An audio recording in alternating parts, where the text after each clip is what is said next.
for the Invasive Species Council of BC. We are both youth facilitators, and we're super happy to be here. Katelyn, are you in a tent? I am. I actually decided to set my little 3-person tent up this morning. We can't yet get out camping in BC, but soon enough we'll all be able to get back out. So I thought it was a great opportunity to set my gear up and just to make sure that my gear is clean. So one of the Play Clean Go tips is to make sure all your gear is actually clean before you actually head out into the backcountry or even front country camping. So I made sure that my tent was all swept out, so no dirt, no plant parts, no bugs trying to hitch a ride. Also, because sometimes it happens, I can actually hear the bumblebees and the wasps buzzing behind me in one of the bushes. Another thing too is I always check my hiking boots. So as you can see, I have nice clean treads on my hiking boots. So I'm out often and I don't want to transfer dirt from all different areas. So a really cool tool you can use is a boot brush like this. And then that way you can actually clean your treads and use the pick to take out any of those tough seeds and dirt, which is awesome. When I actually go out camping, I often like to hike because in BC there's so many amazing areas to get back into nature. So when I hike, I always stay on the trail. I love to respect the environment. So if you venture off the trail, you can trample plants, which unfortunately can cause erosion and loss of biodiversity, but sometimes if you go off the trail, you can walk through invasive species like maybe houndstong or common burdock. So some of you may have heard of these invasive plants before, but if you're unsure of what common burdock looks like, I'm actually going to ask Brittany, who's helping us behind the scenes, to share her screen. And I've got a couple different photos to share you. So I'll just wait until she loads the presentation. Sweet, yeah.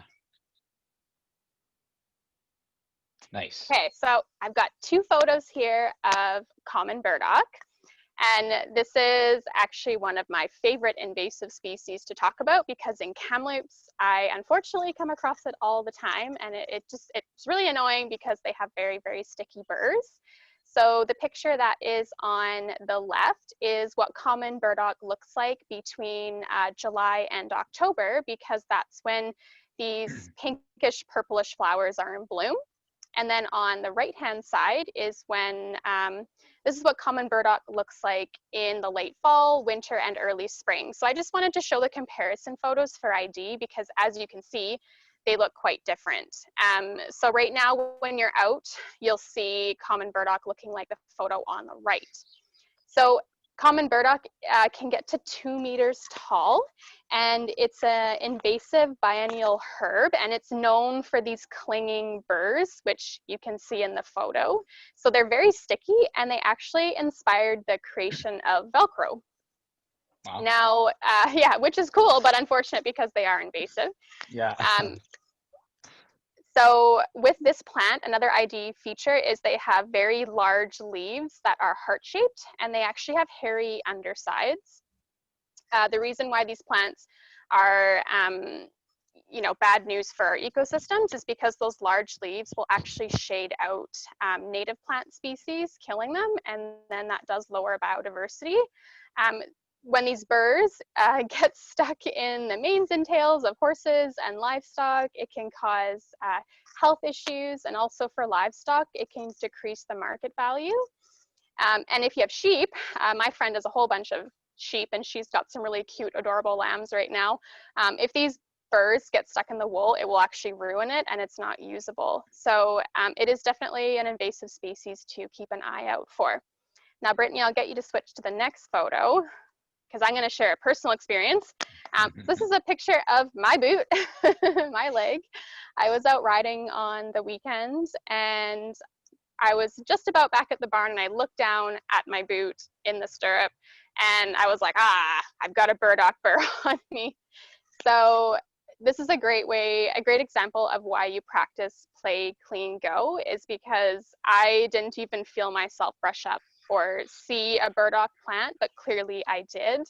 So before I even got off at my horse, I reached down and grabbed that burr off my boot, and I wear a fanny pack when I ride, so I stuck it in a safe zippered pocket because I didn't want it to fall off on the property and then spread and create a new establishment. And then when I got home, whenever you have burrs, whether it's from common burdock or hound's tongue, or even maybe a burr you can't identify, just bag the burr. So take it off your clothing or your dog or your horse and put it in a plastic bag so it goes in the landfill, because most of us pick them off and we throw them on the ground, and then inside that burr are seeds which create new invasive plants. So Absolutely. thank you so much, Brittany. You can stop screen sharing. So those are my tips and my personal experience with why I practice playing Clean Go. And Torin, I bet you've got some awesome tips as well. Oh yeah, I have so many stories. Living in Williams Lake, burdock is a really big problem there, and there's this trail system that is gorgeous called the River Valley Trail, and unfortunately, a lot of the trail has burdock all up and down it.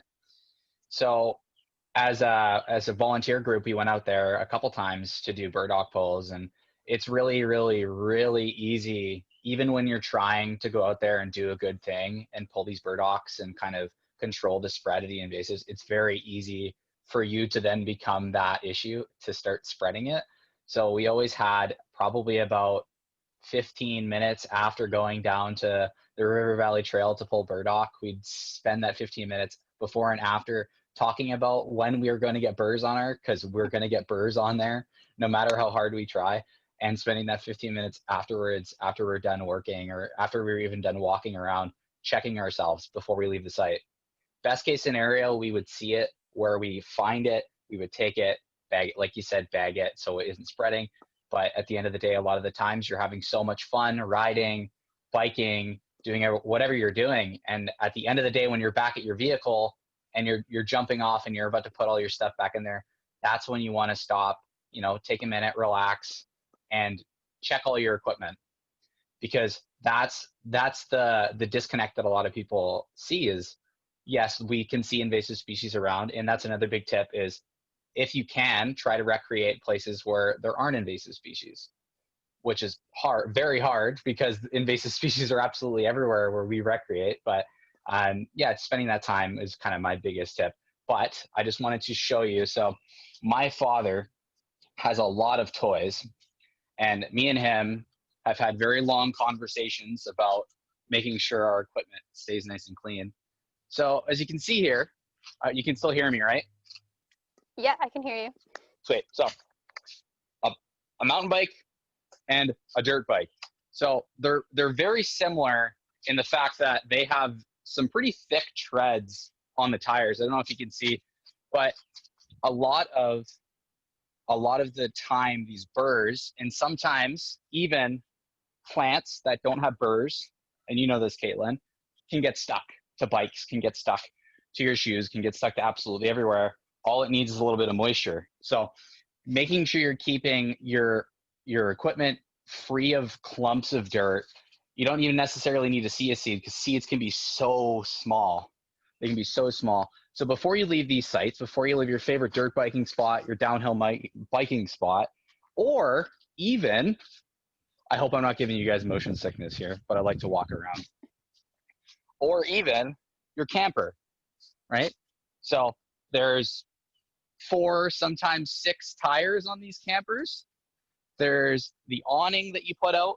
Stuff can fall on the awning in the camper itself. So it's just having the knowledge of the invasive species that might be around the places that you're at is the biggest one. But then actually actively taking that time, and it doesn't need to be a lot of time, just taking the couple of minutes that it does take to say, okay, well, let's take a second, let's check the treads of our tires, let's check to see if there's no big clumps of mud. Because even if you don't get all of the invasive species off your bike, spending the time to get some off is better than none off, right? And that's my biggest tip. It kind of seems like this huge ask, but it's, if you create a habit of it, right? And you don't notice that you're doing it eventually.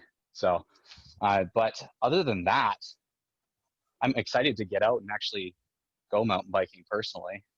But I don't know, Caitlin, what do you think? What do you think about that tip? Yeah, those are great, especially for myself because I learn lots about RVs and mountain biking and dirt biking because I don't do those activities. But we Hmm. do have a Jeep and we like to take it out. Oh, So we also have to be like we stay on the trails, but you still have to be careful because there's lots of parts on a Jeep that can definitely take in mud and absolutely. different types of plants. So yeah, it's just so important to protect our wild spaces because as we all know right now, that's what we have to get out and see, and they're so important to all of us here in BC and across Canada. Yeah, and I don't know about you, Caitlin, but ever since parks just closed down, never in my life did I think parks could just, no, you're not allowed to go there anymore. I feel like I appreciate them that much more now, and I'm gonna put that effort in more than I would have Yeah, before, and definitely. I hope everyone kind of thinks about it too, which would be awesome. Well, that's my tip, Caitlin. I don't know if you have another tip. Just also to mention, even if you're just going for a walk in your neighborhood. So myself, I'm really close to a large park in Kamloops, and unfortunately, there's lots of common burdock. So don't just think backcountry or even front country parks. Also think city parks. There can be invasives present. So again, just checking your footwear if you walk your dog in parks if you're allowed to. Check your dog's fur for any invasive material. Um, and just any plant material because you never know if it could be an invasive plant or not. So just even around your houses, just being, you can practice play, clean, go with even running shoes as well, not just hiking boots. Hmm.